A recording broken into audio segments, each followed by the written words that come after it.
Bawal dito, wag dito, wag dito, magagalit sa atin ng... Sa video ito ay papakita ko sa inyo kung ano ang gagawin ng cobra kapag tinibag mo ang lungga niya. Aatake ba siya o tatakas?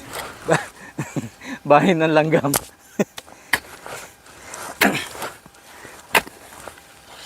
Ayun. Parang may narinig na ako na tuminga.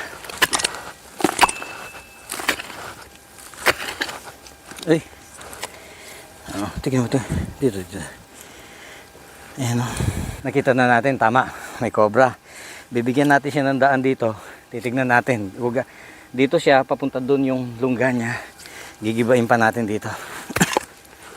Ito po yung makina. Makina ng patubig.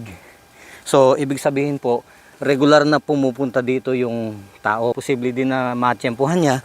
At saka malamang ito po, lalabas dito, pupunta dyan sa taas para maghanap ng pagkain.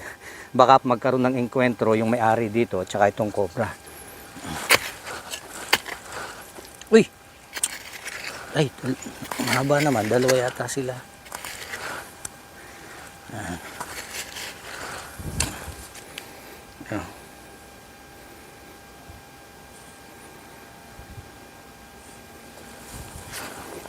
Sir.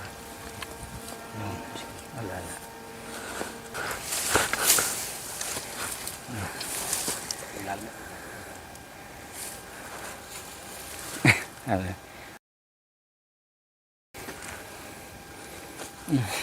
Nagalit na siya.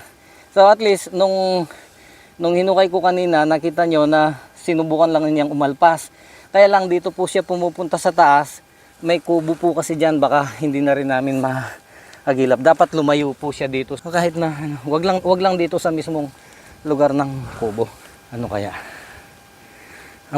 Doon ka na lang pumunta. Doon sa open.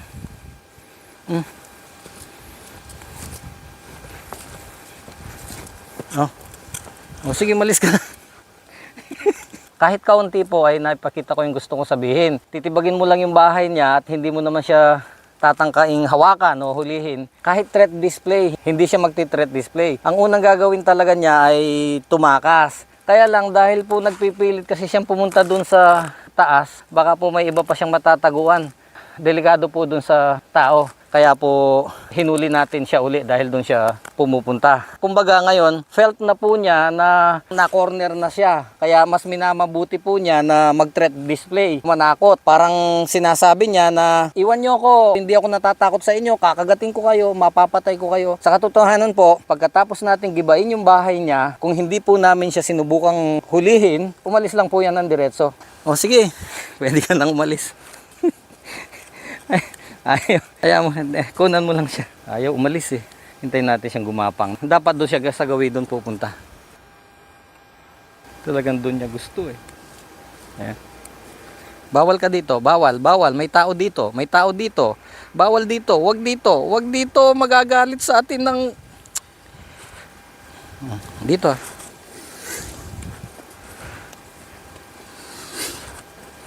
Wag dito sabi. Habulin mo ako.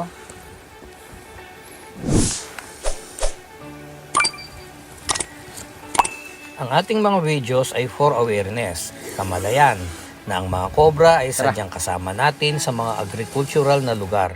Maaring hindi natin sila nakikita dahil sadya din naman silang nagtatago. May mainam din silang camouflage, kaya kahit hanapin ay di rin sila madaling makita. Pero simple lang ang pag-iwas sa kanila, kalinisan sa paligid. Ayaw naman kasi nila sa lugar na wala silang kublihan.